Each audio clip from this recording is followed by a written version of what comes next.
গণতন্ত্রের ধ্বংস করে দেওয়া হয়েছে,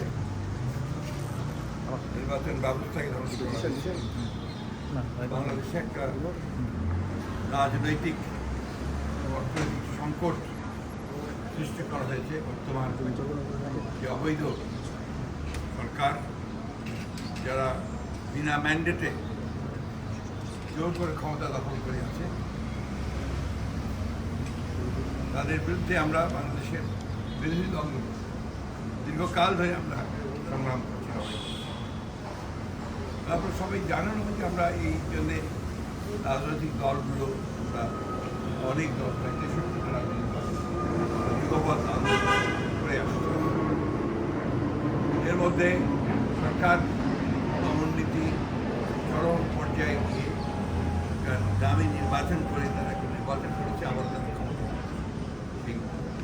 জবরদখল করে বসে গেছে বেআইনিভাবে। আমাদের জনগণের যে আকাঙ্ক্ষা, সে আকাঙ্ক্ষাকে বাস্তবায়ন করার লক্ষ্যে আমরা জনগণের সামনে যে দফাগুলো তুলে ধরেছিলাম, বিশেষত 31 দফা, সেই সঙ্গে আন্দোলনের চূড়ান্ত পর্যায়ে এসে আমরা 1 দফা আন্দোলনের কথা বলছিলাম। তার মধ্যে ছিল, মূল কথাটাই ছিল যে কি নিরপেক্ষ অবাধ নির্বাচন যেন নিরপেক্ষ নির্দলীয় সরকারের অধীনে নির্বাচনকারী সরকার অধীনে নির্বাচন করা। সেই লক্ষ্যে আমরা বিগত কয়েক বছর ধরেই আমরা রাজনৈতিক দলগুলোর সঙ্গে যুবক আন্দোলনের ধারায় আমরা আলোচনা করছি, কথা বলছি, আন্দোলন করছি। আজকে তারই ধারাবাহিকতায় আমাদের গণ অধিকার পরিষদের সঙ্গে আলোচনা ছিল, আপনাদের সঙ্গে আমরা কথা বলছি।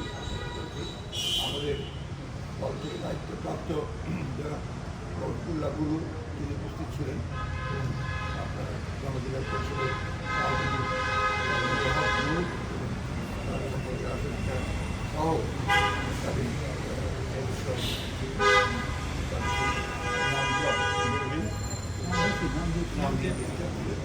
তারা উপস্থিত ছিলেন। আমরা চলমান যে গণতান্ত্রিক আন্দোলনের জন্য কী ধরনের আপনার কর্মসূচি গ্রহণ করা যায় এবং কীভাবে আমাদের লক্ষ্যে পৌঁছানো যায়, বর্তমান রাজনৈতিক পরিস্থিতি, বিশ্লেষণ, সেই সঙ্গে আমাদের কর্মসূচি নির্ধারণের জন্য আমরা প্রাথমিক কিছু আলোচনা আজকে করেছি। একটি কথা আমরা সবাই এখানে একমত হয়েছি, যে কথাটা আমি সবসময় বলে আসছি, এখনও বলছি, যে কোনো পরিবর্তনের জন্য সবচেয়ে বড় ভূমিকা পালন করে তরুণ এবং যুব সমাজ, ছাত্র সমাজ। সেক্ষেত্রে আমাদের যারা গণ অধিকার পরিষদে আছেন, আমি খুব আশাবাদী তারা কিন্তু সবাই প্রায় একেবারেই তরুণ এবং ছাত্র নেতা থেকে উঠে, ছাত্র নেতা ছিলেন নূর সাহেব নিজেই, ডাক্তার ভিপি ছিলেন, এবং তাদের ভূমিকাও এই আন্দোলনে অত্যন্ত জোরালো ভূমিকা ছিল। আমি এটা আশা করবো যে আগামী দিনে গণতান্ত্রিক আন্দোলনে তারা তাদের ভূমিকা অক্ষুণ্ণ রাখবেন, একই সঙ্গে জনগণকে সংগঠিত করার ক্ষেত্রে তারা তাদের ইতিবাচক ভূমিকা পালন করবে। আমি আজকে বক্তব্য অন্যভাবে রাখতে চাই না। আমাদের চিঠি রাখবেন নূর সাহেব, এখন আমি নূর সাহেব বক্তব্য। এই বিষয়ে পরে কথা বলি, শেষ করি।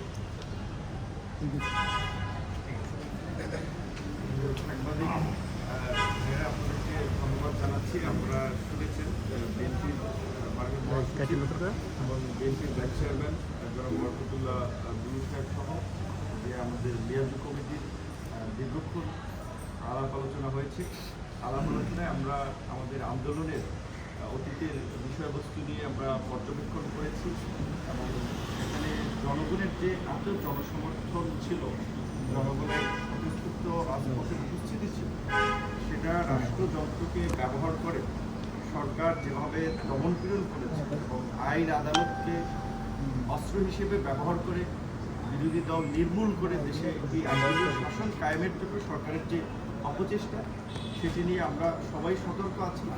এবং এই যে 63টি রাজনৈতিক দলের যে যুগপৎ আন্দোলন হয়েছে, এই স্বৈর শাসনের অবসান ঘটিয়ে আগামীর নতুন রাষ্ট্র ব্যবস্থা গড়ে তোলা না পর্যন্ত এই রাজনৈতিক দলগুলোর যুগপৎ আন্দোলন চলবে।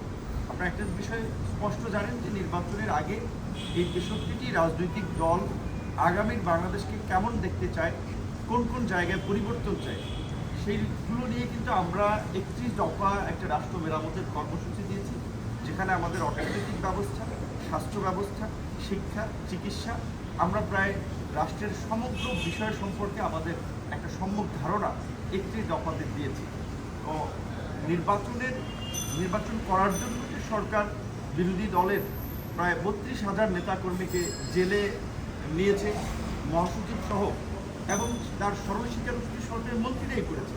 কাজে সেই অবস্থায় তো আন্দোলনকে কন্টিনিউ করে যাওয়া বিরোধী দলের জন্য অনেক ক্ষেত্রে হয়তো ডিফিকাল্ট ছিল, এবং সরকারের এই শয়তানি বুঝে ওঠার জন্য আমাদেরও বেগ পেতে হয়েছে। তবে আমরা সরকারের সব ধরনের ষড়যন্ত্র এবং শয়তানি আগামীতে মোকাবেলা করার জন্য আমরা প্রস্তুতি নিচ্ছি, এবং সেই ধরনের কর্মকৌশল নিয়ে আগামীতে আন্দোলনকে বেগবান করা হবে। এই আন্দোলনের সাথে যারা ছিলেন রাজনৈতিক দলের নেতাকর্মী থেকে জনগণ, তাদেরকে আমরা পুনরায় আবার শক্তি নিয়ে আমরা উঠে দাঁড়ানোর আহ্বান জানাবো, এবং বিশেষ করে মহাসচিব সবসময় ছাত্র যুবক তরুণদেরকে এগিয়ে আসার জন্য বলেন।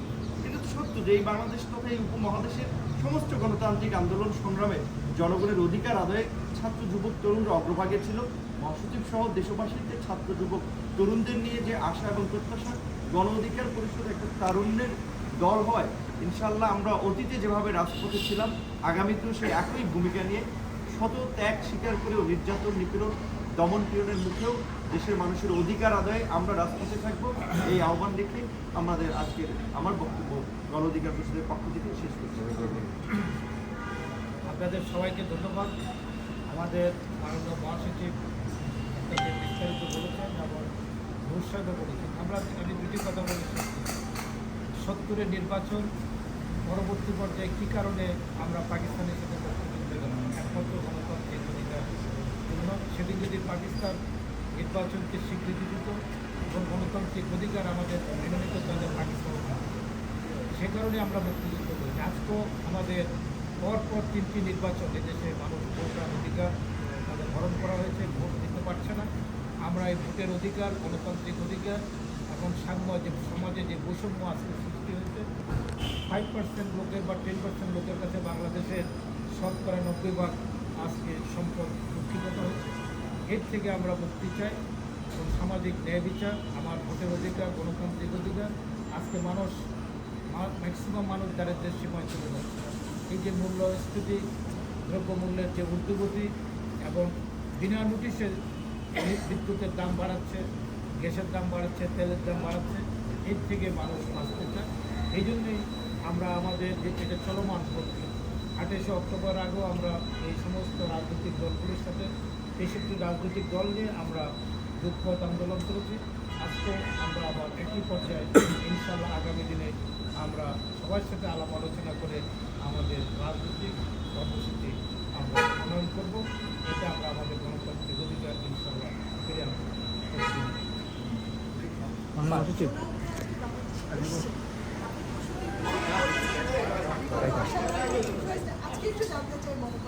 না, আমরা বরাবরই একই কথা বলি, বাংলাদেশের জনগণ কারো উপরে নির্ভর করে তার গণতান্ত্রিক অধিকার ফিরিয়ে আনবে, এটা আমরা মনে করি। বাংলাদেশের জনগণ সবসময় তার নিজের শক্তিতে, নিজের পায়ের উপর ভর করেই 70 সালের পূর্বেও আন্দোলন করেছে, 70-এ আন্দোলন করেছে, 71-এ মুক্তিযুদ্ধ করেছে, পরবর্তীকালেও আমরা যে আন্দোলন করছি সম্পূর্ণ জনগণের শক্তিতেই নির্ভর করে আমরা আন্দোলন করছি, গণতান্ত্রিক অধিকার পাচ্ছি। সুতরাং এই বিষয়ে আমরা খুব বেশি একটা কথা বলতে চাই। আপনারা সবসময় বলে আসছেন যে অর্থনৈতিক ফোকলা হয়ে গেছে, দফায় দফায় ডলারের দাম বাড়ছে, বাংলাদেশ ব্যাংকে আমরা সাংবাদিকতা দিতে পারি না, ফলে অনেক গুজব কিন্তু ছড়াচ্ছে। আসলে দেশের অর্থনীতি কোন পর্যায়ে আছে? একেবারে ভয়াবহ পর্যায়ে, কাজের কেনারায় গেছিল পড়ে যাবে। ধন্যবাদ। ভাই আপনার বসে